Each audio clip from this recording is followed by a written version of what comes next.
ever wondered if you could actually grow your own food, even with a tiny backyard, a balcony, or barely any space at all?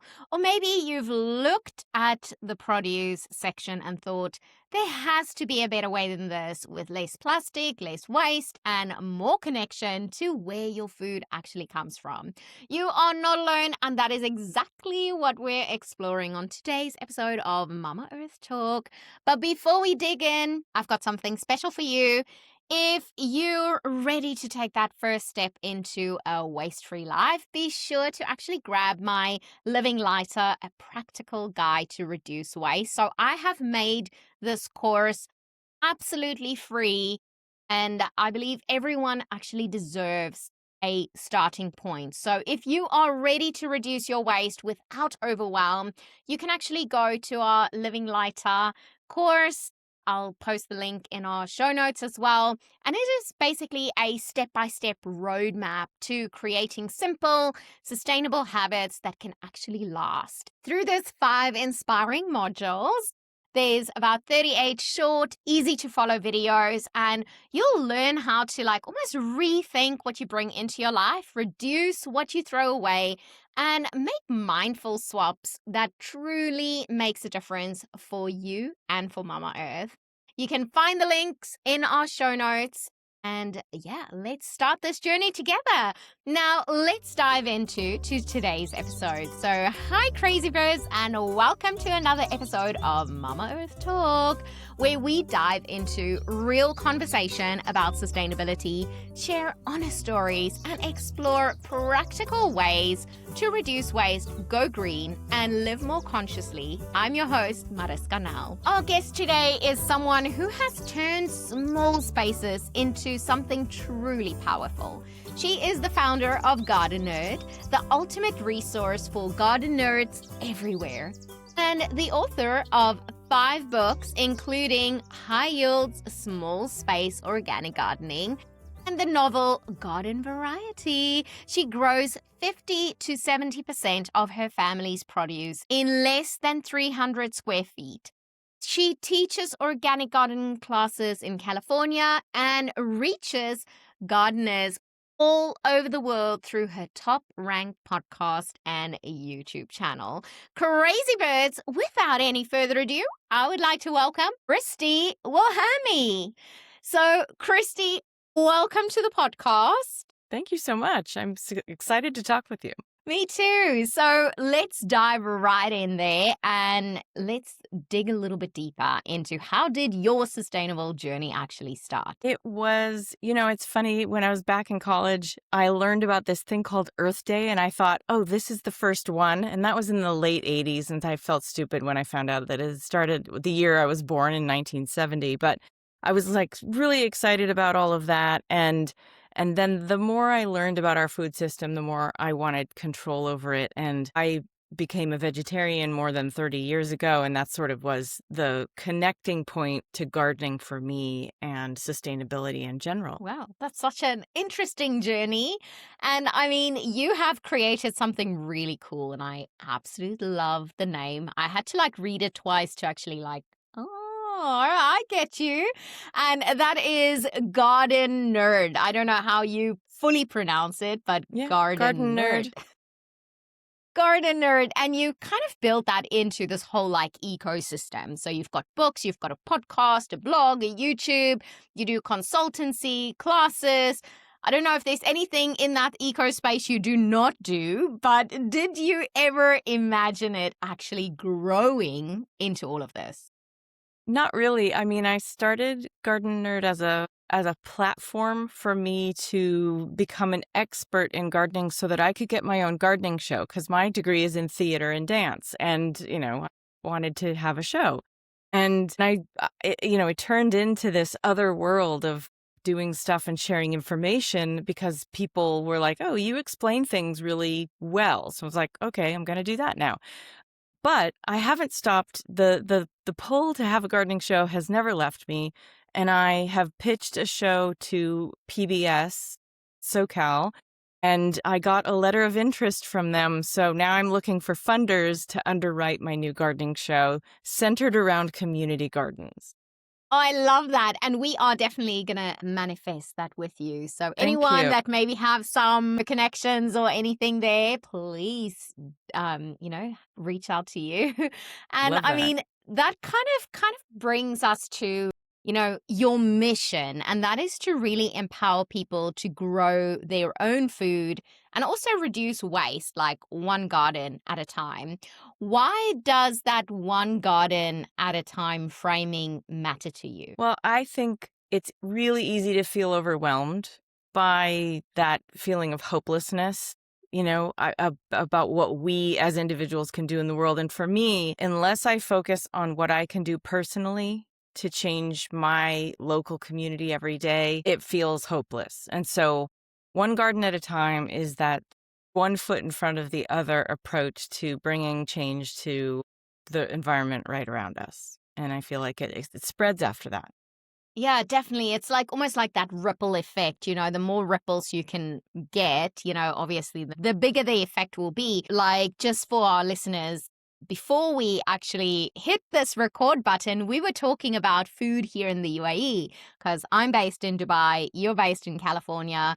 And, it's like almost two different worlds because a lot of our food is being brought in from all over the world.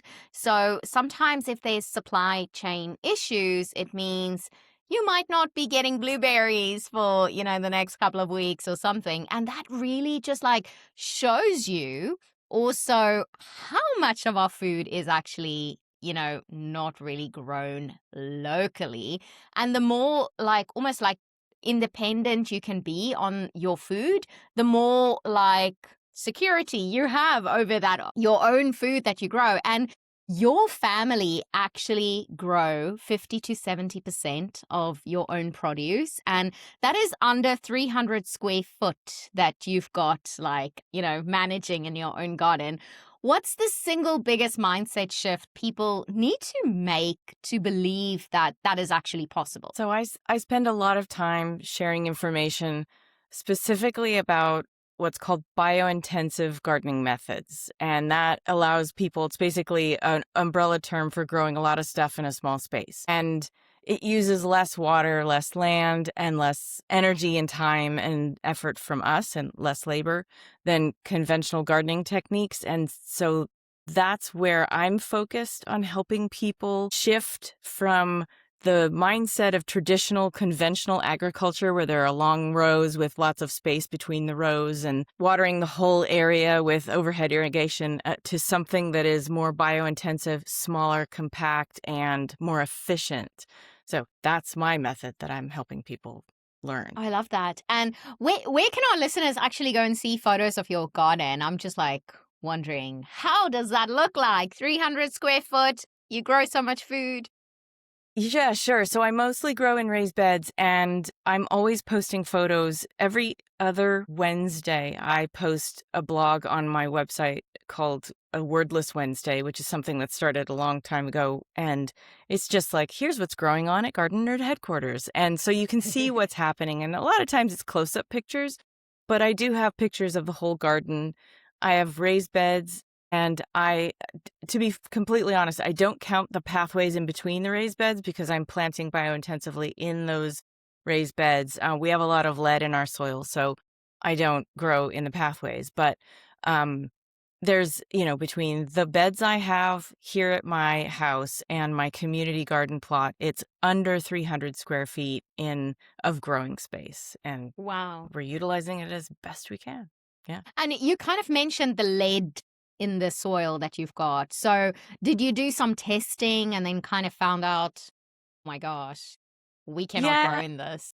And it's really common. The history of this land where I live on at the turn of the 1900s was oil derricks all along the entire coastline. And so it was like hundreds and hundreds of oil derricks. And so I've always been cautious about when people ask, I want to plant in the ground, I don't want to build raised beds. I'm like, all right, we're going to do a lab soil test and find out what heavy metals you have in your soil. Because if you have zinc in your soil, it can bind up nutrients. But if you have lead and you love beets, chard, and spinach, that can pull actually lead out of the soil and you'll be eating that. So not great. So I ask people who want to grow in the ground to, do that, make that commitment to testing their soil to find out what's in it before they do that. For some of our listeners that might be in the US, like what type of price range would you say those testings are? Is it like we need to get a second mortgage on the house, or is it like No, it's manageable? that's a good question. There are some, if you're close to a university that does that kind of testing, it can be very inexpensive, like, in the tens to $20. Oh, Where I live, the prices are, they sort of separate out the heavy metals testing from the regular soil analysis in a lot of places. So it's an extra amount to pay for the heavy metals analysis. But the one place that I send to, they do the whole thing together it's like $95. So for under $100, you can usually get a decent soil test. and that at least will give you the confidence when you do grow food to know that you're not really slowly poisoning yourself. That you're not killing. Yeah, exactly. You're not killing Yeah. yourself. Awesome. My husband jokes about that. He says, "You're slowly killing me," because I don't eat beets, but I grow them for him. It's cute. Yeah. And Christy, you've written 5 books on gardening, from small space growing to like mini fruit gardens to like 400 plus actual tips. What's the question that you still get asked most? It's always, what do I do to kill this bug? Really. I mean, Really? most, like my basic beginning class, the first day we start with, here are the bugs you're going to find in your garden, and here are the pests that naturally predatorize these bugs. And because that's the thing everyone wants to know. Everyone wants to know, Wow. how do I kill this bug? Or what's eating my plant? That's the inverse of that question in the more positive sense. But yeah, most of the time that's what I'm trying to solve. And the answer is build an ecosystem of pollinator-friendly plants that attract the right bugs to fight off the bad bugs, and then you don't have to do as much work. Yeah, because I feel it is something when you grow your own food, there's this whole, like, I would say, feeling, you feel so like, wow, I'm actually doing something. And I remember that happened to me when we were still living in Brisbane, and my tomato plants were gorgeous. It was just like, rising taller than me. And I was weighing like all the tomatoes, like how many, what is my yield for the season kind of thing. And then the Nice. next morning, there was a bug that ate everything almost. And it broke me. Like I was so angry. And then you kind of looked at this as like, listen, these little creatures also need food. How do we create an ecosystem instead of just a one plant wonder type of thing? Yeah. And I think that you've touched on one of the biggest lessons of gardening, which is failure is going to happen, and it's an opportunity to learn. So there's that. Definitely. And I mean, organic garden has this reputation for being complicated because we are not piling all sorts of chemicals and things, constantly. If there's a bug, kill it and do this. How do you make it accessible without really, almost dumbing it down, if it makes sense? Yeah, I like to keep things simple. I think that if I can focus people's attention on taking care of their soil, that is the baseline and the most important thing. So, basically, if you steward your soil and all of the soil microbes living in it, the garden kind of takes care of itself. And, your soil is your biggest investment and the most important component of your garden for success. So I start there, and then it makes a lot of the problems go away, because if you start with really healthy, vigorous, nutrient-rich, microbially rich soil, a lot of the bug and disease issues don't happen. Oh, that's so true. Yeah, I feel like if I can get people to just focus on that instead of thinking like what chemical ratio of fertilizers am I supposed to put on this particular plant and how often am I supposed to water it? I'm like, let's just talk about building good soil, because then you don't have to water as often, you don't have to feed as often, and your plant's going to tell you what it needs, basically. That is so true. And that kind of links me back to one of our previous episodes we recorded on the podcast, and that was with Rebecca. And for some of you that might not know, she is one of the amazing people behind Kiss the Ground or Kiss the Soil, the Netflix documentary. And I'll link it up here because definitely, we dig so deep into this. And that is the one thing. If you've got good soil, you're going to have good stuff growing in there. If your soil is bad, well, you may be going to not have the best. And that's when you need all the extra things. So that really, adds just so much. So thank you so much for that. And Sure. I mean, Christy, you've recently moderated the Food Inc. 2 panel, and that is a film about industrial food systems at scale. And we kind of, talked about all of these rows and things, but how does that conversation actually connect to what you teach backyard gardeners every single day? I think I have to go back a little bit to that feeling I mentioned earlier of being helpless or feeling helpless.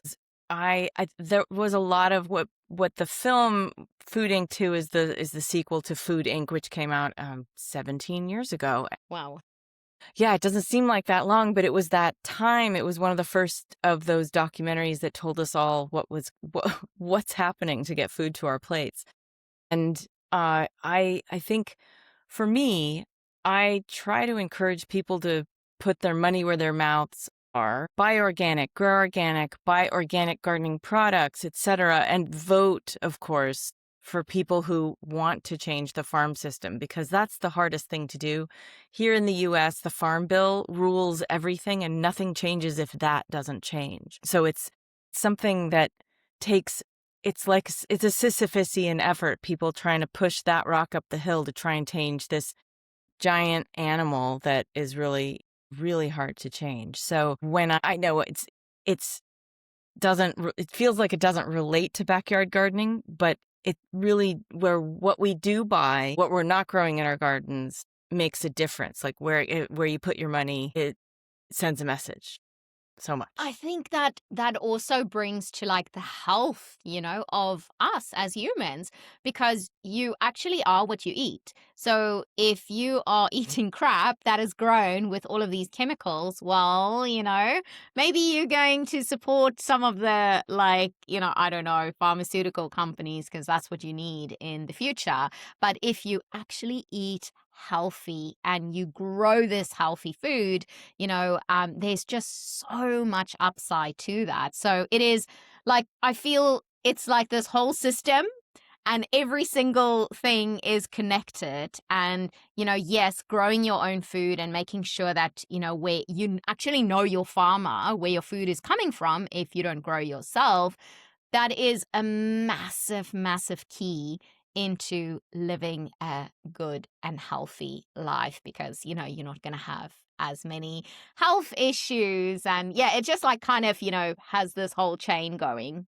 Yeah, it's true. And I feel fortunate here in Los Angeles. We have a lot of farmers markets. You can go to a different farmers market every day of the week, and except Mondays. I think they're dark on Mondays, but and ours are year round. So again, we're really lucky. But I think that if you don't have room to grow your own food or a space to, have a community garden, at least shopping at your local farmer's market, if there's one available, is the next best thing to do.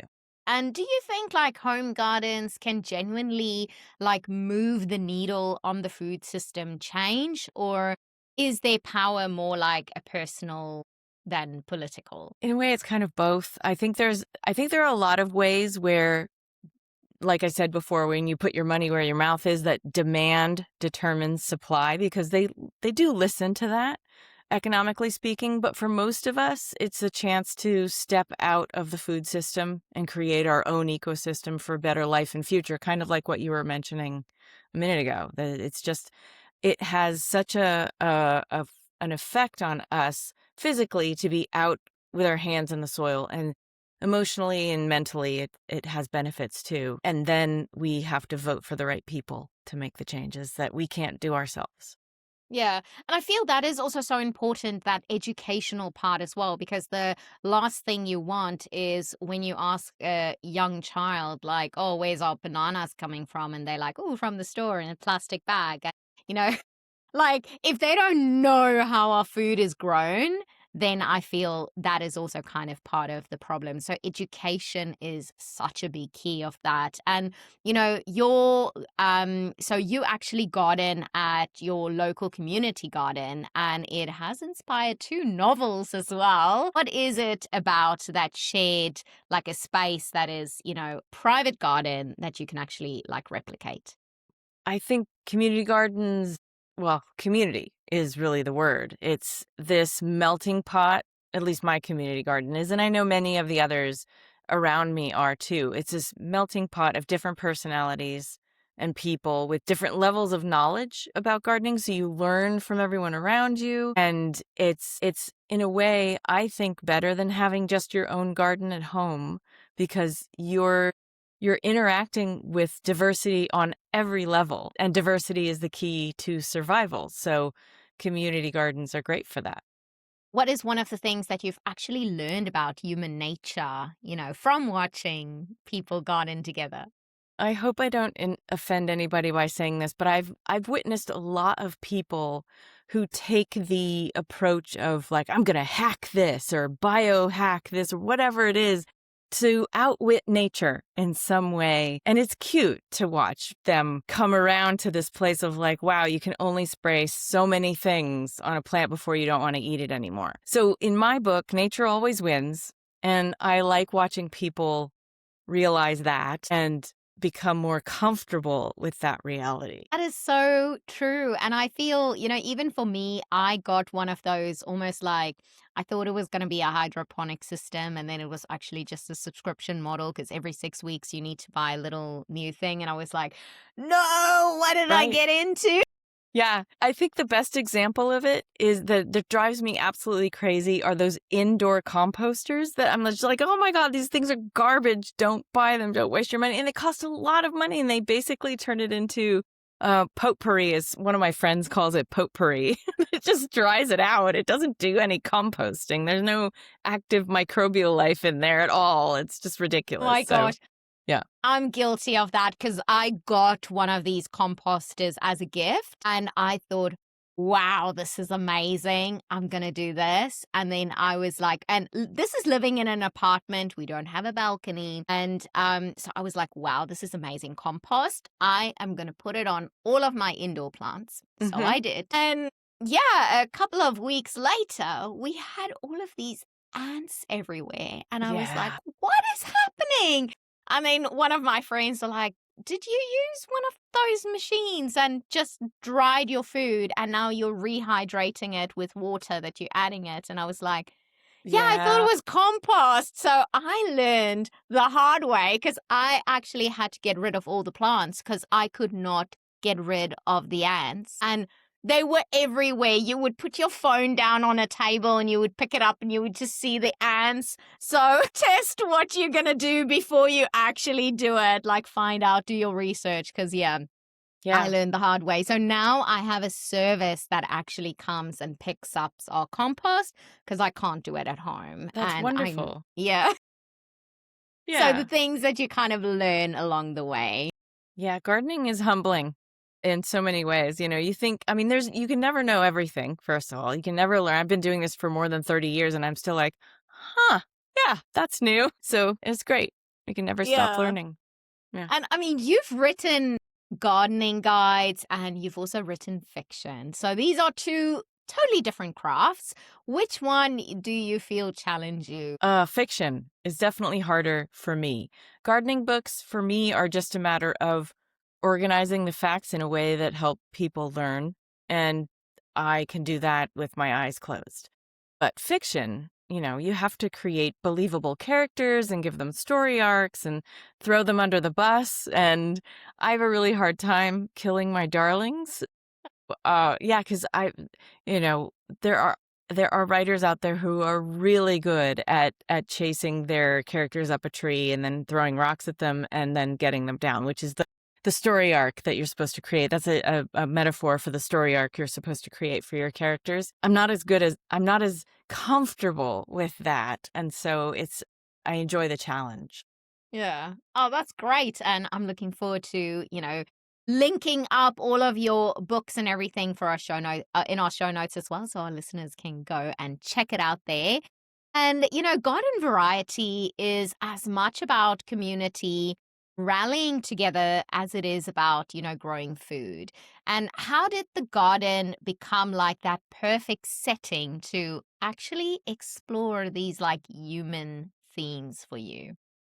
Well, first of all, a community garden is just fodder for story. There's so much happens in all that diversity that I was talking about earlier. It's basically a workplace rom-com location. And it can be, workplace comedy, workplace rom-com, those can be set anywhere, but I hadn't seen anyone use the community garden as a setting before. And it's just so ripe for storytelling opportunities. I had to do it. I love that. And I mean, going back to when we were still living in Perth, there was a local community garden, which we then dropped our compost off there as well. And even our dog could contribute her poop, which was fun. So we saved dog poop as well. And they had like weekly lunches and things like that. And I tried to be, kind of as connected as I could with everything.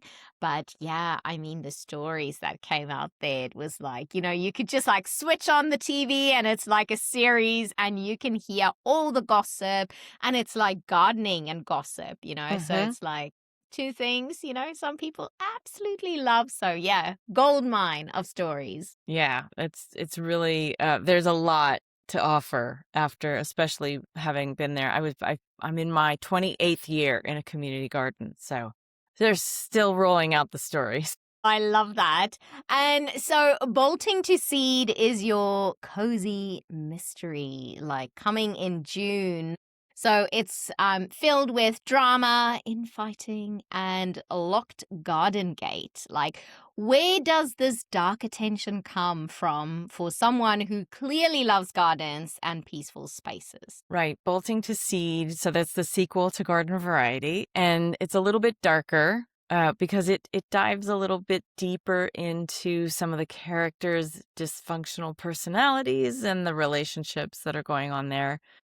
It's not all rainbows and unicorns like Garden Variety. I'm not saying Garden Variety was all rainbows and unicorns either, but it's more of a lighthearted, fast read, and Bolting to Seed takes you a little bit deeper into the darker side.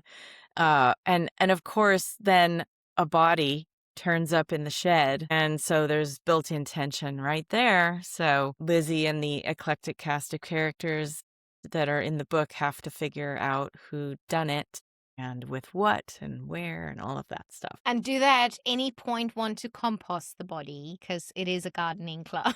So I stayed as far away from cliche gardening stuff as possible because I know that is something that everyone's like, oh, where's the body buried? I'm like, nobody's burying the body. And certainly when I wrote Garden Variety and I told people, oh, it's set in a community garden, the first thing everyone would ask me is, who gets murdered? I'm like, nobody gets murdered. What is that? So I've dedicated Bolting to Seed to everyone who thought Garden Variety would have had a murder.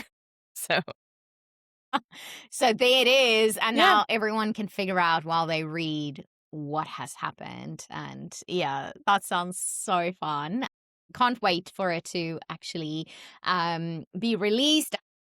And what has been one of your most important decisions that you have made around Mama Earth? I mentioned this earlier. It's that I became a vegetarian more than 30 years ago. And, I do it for my own reasons. I had many reasons, but mainly it was for environmental reasons. I heard about how rainforests are being bulldozed to grow corn and soy, to feed livestock, and I just didn't want to be part of that. It was really devastating for the planet, and so that was a really easy decision for me. I know it's not right for everyone, but it certainly is one of the, raising livestock is one of the things that costs the most in terms of, land use, water and food and all of that. So it's one of those things that was really easy for me to reduce. For other people, it may be some other preference, but that led the way for me. Yeah. Oh, that's amazing. What a journey it has been. We are going to dive into our final 5. It's the same 5 questions I ask every single guest, and you can just give me short answers. You ready? Ready? Awesome. Let's do this. First one is, what is one social media account or publication that you follow? Greg Peterson's Urban Farm. It's Urban Farm U, the letter U, on social media. You can find him. He teaches a lot of great classes about growing fruit trees. Love him. Sounds very fun. Yes. And what is your hope for Mama Earth going forward? That people realize that this is our only home and that we need to clean house. And what advice can you give our crazy birds this week to actually help out Mama Earth? Plant something, obviously. Flowers for pollinators, herbs for yourself, or a tree for the future. And what is one sustainability fact that you like to use in a room with people not yet on a sustainable journey? I tend to go on the negative. So I say that the one thing that's going extinct faster than anything else is our topsoil. And that solution is biointensive methods, because that can reverse it. Such a good one. Love it. And Christy, where can people find you and the Gardenerd? Yes, so you can go to gardenerd.com, GARDENERD.com. You can find us on Instagram and TikTok on Gardenerd1 and gardenerd.com on Facebook. Awesome. And we will link that all up in our show notes as well, so you can easily find all the links. Very accessible there. Thank you so much for being such an amazing guest on our show. And I am going to try my best not to kill any plants this week and actually grow more. Yay. Wonderful. So the book is coming out June 1st. It's available for pre-order now, and you can find more information about that on Gardenerd in our online store and links to wherever else you can find it. Awesome. Thank you so much. That's great. We are looking forward to it. And if you've missed the first book, because obviously this is a sequel, then we will link that first book up as well. So you guys can go and read it now. And then when the other one gets available, make sure you get that one too. And Awesome, then we can thanks. find out, where is this body hiding in the second book. Yay, Cool. Thank you. You're most welcome. Christy, thank you so much for being here today. I honestly just love the way you see the world. And I know our crazy birds are walking away from this conversation with something that truly sticks. Whether that is finally starting that little vegetable patch, picking up one of your books, or just looking at their grocery basket a little differently from now on. You have given us so much to think about and act on, and honestly, we appreciate you. And to our crazy birds, thank you so much for showing up and listening in. Every single episode, you remind me why this community is so special. If today's conversation moved you, inspired you, or even just made you smile, I would love for you to share it with one person in your life who needs to hear it. Share it with a friend, post it in your stories, tag us so we can cheer you on. And if you have not already, please take a moment to actually leave us a review, wherever you listen to your podcast. It sounds like such a small thing, but it genuinely helps more people find us. And the more people we can reach, the bigger the ripple we create for Mama Earth together. You can find all of Christy's books, her podcast, and everything Gardenerd at gardenerd.com. And keep an eye out for her book dropping soon. And we've got links of that all in the show notes. If you want to come and say hi, come and find me on our Instagram, Mama Earth Talk. And remember, Mama Earth has a voice, and it's us crazy birds. See you in the next one.